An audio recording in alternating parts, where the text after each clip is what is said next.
শবে বারাত, লাইলাতুল বারাত যেটাকে বলা হয়, এই ফজিলতপূর্ণ রাতে বেশি বেশি দোয়া, ইবাদত, কান্নাকাটি করা, আল্লাহর কাছে বন্দিগি করা এবং পরদিন রোজা রাখা, এটা একটা আমল। শবে বরাত কোনো উৎসব না। শবে বরাতের রোজা ও নামাজের নিয়ম কি? মধ্য শাবানের রাত বা যেটাকে শবে বরাত বলছি আমরা, এই রাতের মূল আমলই হলো, এটাকে কেন্দ্র করে মূল আমলই হলো আসসালামু আলাইকুম ওয়া রাহমাতুল্লাহি ওয়া বারাকাতুহু। প্রিয় দর্শক, সামনে আসতেছে শবে বরাত। এই শবে বরাতের বিশেষ আমল কি কি আমরা অধিকাংশ মানুষ জানি না। আসলে শবে বরাতের কিছু বিশেষ আমল আছে, এই আমলগুলি আমরা কখনোই ছাড়বো না ইনশাআল্লাহ। প্রিয় দর্শক, সেই বিশেষ করে দুইটি আমল, এই বিশেষ দুইটি আমল আমরা কখনোই ছাড়বো না ইনশাআল্লাহ। এই বিশেষ দুইটি আমল কি কি চলুন আমরা জেনে আসি। আজকে আমাদের বিশেষজ্ঞ প্যানেলে বাংলাদেশের বিজ্ঞ দুইজন আলেম রয়েছেন। এই দুইজন বিজ্ঞ আলেমের কাছ থেকে আমরা জানবো যে শবে বরাতের বিশেষ গুরুত্বপূর্ণ আমল কি কি এবং বিশেষ দুইটি গুরুত্বপূর্ণ আমল, এই দুটি আমল কি কি আমরা জেনে আসি। চলুন প্রিয় দর্শক, আমাদের বিশেষজ্ঞ প্যানেলে যে সমস্ত আলেমরা রয়েছেন, 1 নম্বর মুফতি আনিসুর রহমান আশরাফি, 2 নম্বর শেখ আহমদুল্লাহ। প্রিয় দর্শক, চলুন আমরা একে একে তাদের বক্তব্যগুলি শুনে আসি। আমরা শুরুতেই মুফতি আনিসুর রহমান আশরাফের বক্তব্যটি শুনে আসি। লাইলাতুল বারাত যেটাকে বলা হয়, এই ফজিলতপূর্ণ রাতে বেশি বেশি দোয়া, ইবাদত, কান্নাকাটি করা, আল্লাহর কাছে বন্দিগি করা এবং পরদিন রোজা রাখা, এটা একটা আমল। এটা আমল মূলত। শবে বরাত কোনো উৎসব না, শবে বরাত কোনো অনুষ্ঠান না, শবে বরাত একটা আমলের রাত। আমলের রাত। আমরা এটারে উৎসব বানাই ফেলি। আমরা বুঝছি শবে বরাত মানে 12 ডেক খিচুড়ি। হ্যাঁ, শবে বরাত মানে 60টা করে জিলাপি। শবে বরাত মানে হইলো 60টা করে জিলাপি। বুঝছেন নি কথা? ঠেলাঠেলি করে জিলাপি লইছে শবে বরাত। কি লই আইছো? শবে বরাত লই আইছো। এ তো ইবাদতের রাত, ইবাদতের রাত। দোয়া, কান্নাকাটি করবে, নিজে নামাজ পড়বে, তওবা করবে, ইস্তিগফার করবে। লাইলাতুন নিসফে মিন শাবান। এজন্য ওই দিন নিজে নিজে যত বেশি সম্ভব যার যে দূর শরীরে খোলা ইবাদত করবেন, পরের দিন রোজা রাখবেন। তাহলে এই মাসে হলো এই 3টা আমল বড় দাগের।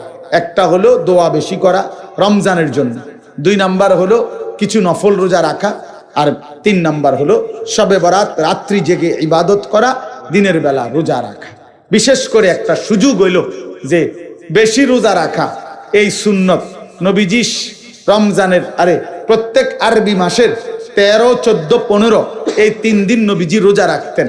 এটা একটা সুন্নত। এই 13, 14, 15 শাবানের, অর্থাৎ আগামী বুধ, বৃহস্পতিবার, শুক্রবার, শনিবার, এই সপ্তাহ, এই সামনে এই 3 দিন রোজা রাখার চেষ্টা করেন।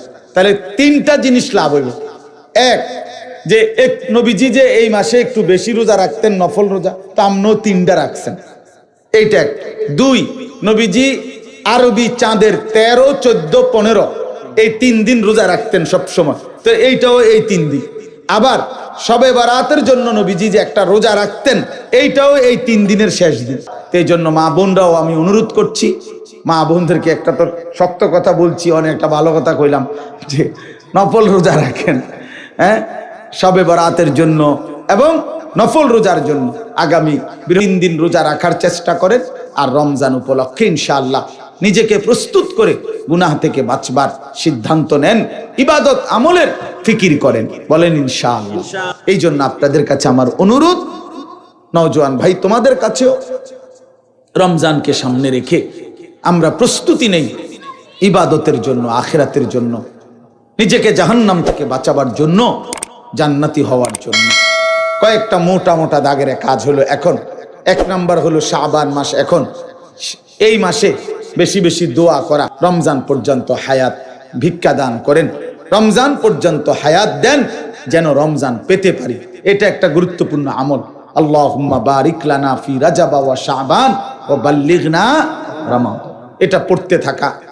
2 নাম্বার হলো এই শাবান মাসে, মানে এই মাসে নবী সাল্লাল্লাহু আলাইহি সাল্লাম নফল রোজা রাখতেন বেশি। এজন্য উচিত নবী সাল্লাল্লাহু আলাইহি সাল্লামের এই সুন্নাতের অনুসরণে যাদেরই সুযোগ হয় 3টা, 4টা, 5টা রোজা রাখা, তাইলে এটা একটা মোবারক আমল। নবীজি সাল্লাল্লাহু আলাইহি সাল্লাম বলছেন রমজানের সম্মানার্থে তিনি এই নফল রোজাগুলো রাখতেন। আপনাদের কাছে আমার বিনীত অনুরোধ, প্রিয় নওজোয়ান তোমাদের কাছে অনুরোধ, একটা ছেলে, আমি জানি বাবা সবাই সমান তালে বোঝে না, সবাই সমান তালে পাত্তা দেয় না, সবাই সমান তালে পাত্তা দিবেও না। নবী সাল্লাল্লাহু আলাইহি ওয়াসাল্লামের ইন্তেকাল পর্যন্ত 23 বছরে নবী সাল্লাল্লাহু আলাইহি সাল্লাম বলার পরেও সবাই সমান তালে ইমানদার হয়ে গেছে? তো এটা কোনো অসুবিধা নেই, সবাই শুনবে, এটা আমরাও জানি শুনবে না, কিন্তু কেউ না কেউ শুনে, কারো না কারো দিলে লাগে। এই জন্য আল্লাহর কথা ধারাবাহিক, কারো না কারো দিলে লাগে, বিফলে যায় না,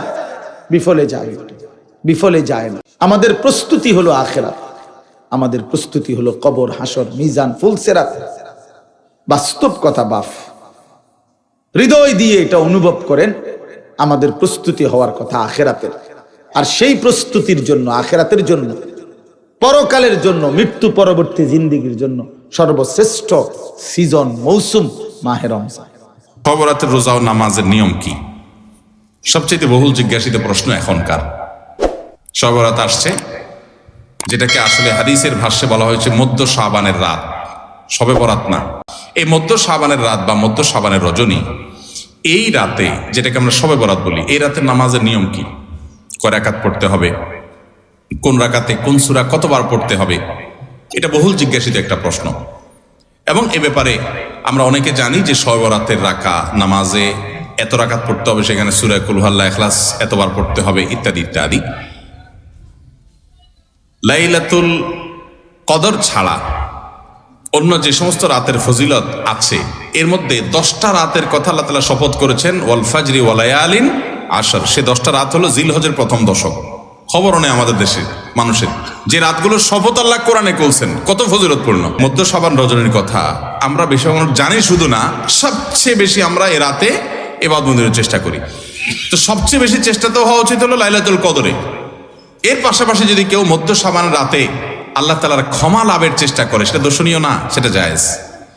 এ রাতের এতটুকু ফজিলত অবশ্যই প্রমাণিত যে আল্লাহ রাব্বুল আলামিন এ রাতে হিংসুক ছাড়া, মুশরিক ছাড়া বাকি মানুষগুলোকে সাধারণ ক্ষমা ঘোষণা করেন। অতএব এ রাতের একেবারে কোনোই ফজিলত নেই, ব্যাপারটা সেরকম না। বিভিন্ন হাদিসের আলোকে এটুকু অন্তত সাব্যস্ত হয়, বা যেটাকে শবে বরাত বলছি আমরা, এই রাতের মূল আমলই হলো, এটাকে কেন্দ্র করে মূল আমলই হলো নিজেকে শিরক এবং হিংসা থেকে পরিচ্ছন্ন করা, সাধারণ ক্ষমার উপযুক্ত করা। এটা হলো মূল আমল, বাস। এর বাইরে আপনি ক্ষমা লাভের জন্য যদি চেষ্টা করেন, সেটা কোনো দর্শনীয় বিষয় নয়। তবে এই রাতকে কেন্দ্র করে বিশেষ ফরম্যাটে নামাজ, রাত জেগে, তারপর বিশেষ ফরম্যাটে ইবাদত, এই সূরা এতবার, এই নামাজ এত রাকাত, এরকম কোনো কথা কোরআন হাদিসে বর্ণিত হয়নি। এগুলো আমরা মন গড়া বানিয়ে নিয়েছি। এবং যদি এরকম কোনো ফরম্যাট আমরা ঠিক করে নিয়ে সেভাবে ইবাদত করাটাকে আমরা এই রাতের আমল, শরিয়া সিদ্ধ আমল মনে করি, বা সুন্নাহ আমল মনে করি, বা কোন নির্দিষ্ট আমল মনে করি, তাহলে বেদাতে পর্যবেসিত হবে। অতএব বাড়াবাড়ি এবং ছাড়াছাড়ি এই দুইটি আমাদেরকে পরিহার করতে হবে। যতটুকু আছে ততটুকু আমরা আমল করব। শবে কদর বেশি ফজিলতপূর্ণ না এই রাত? শবে কদর কোনো তুলনা আছে শবে কদরের সাথে কোনোটার? কিন্তু শবে কদরে কি এত মানুষ ইবাদত বন্দেগী করার চেষ্টা করে শবে বরাতে যত করে? কারণ কি? মিষ্টির জন্য বলে, খারাপ বলেন নাই। আমি ছোট থাকতে যখন মাদ্রাসায় পড়ি, লজিংয়ে ছিলাম এক বাড়িতে, আমার মনে আছে এক মসজিদে সারা রাত শবে বরাতে এরকম দোয়া দরুদ হয়েছে।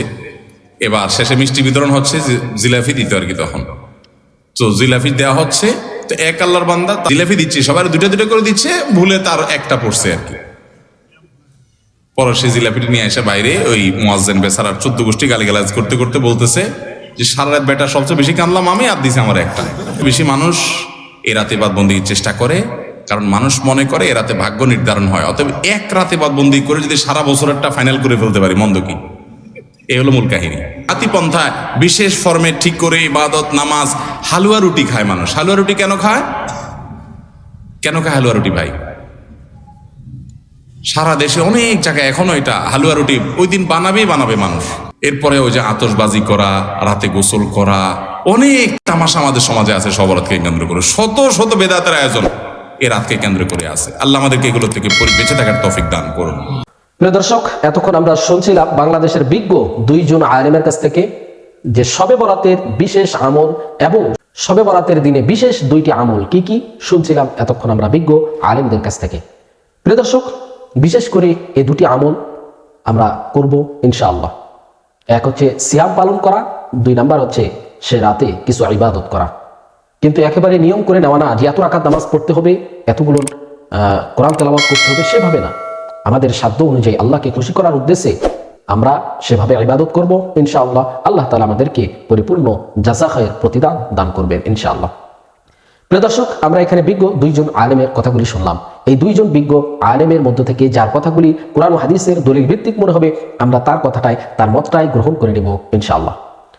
প্রিয় দর্শক, সর্বোপরি আল্লাহ তাআলার কাছে দোয়া করব, আল্লাহ তাআলা আমাদের সবাইকে যেন সহিভাবে আমল করার তৌফিক দান করেন এবং সকল প্রকার ফিতনা থেকে আমাদেরকে যেন হেফাজত করেন। আল্লাহ তাআলা আমাদের সবাইকে যেন কোরআন ও হাদিসের সহি পথে আমাদেরকে যেন পরিচালিত করেন। প্রিয় দর্শক, আমরা একেবারে ভিডিওর শেষ প্রান্তে চলে এসেছি। আজকের মতো বিদায় নিচ্ছি আমি মিরানুল ইসলাম। দেখা হবে অন্য কোনো ভিডিওতে। সে পর্যন্ত সকলে ভালো থাকবেন, সুস্থ থাকবেন। আসসালামু আলাইকুম ওয়া রাহমাতুল্লাহি ওয়া বারাকাতুহু।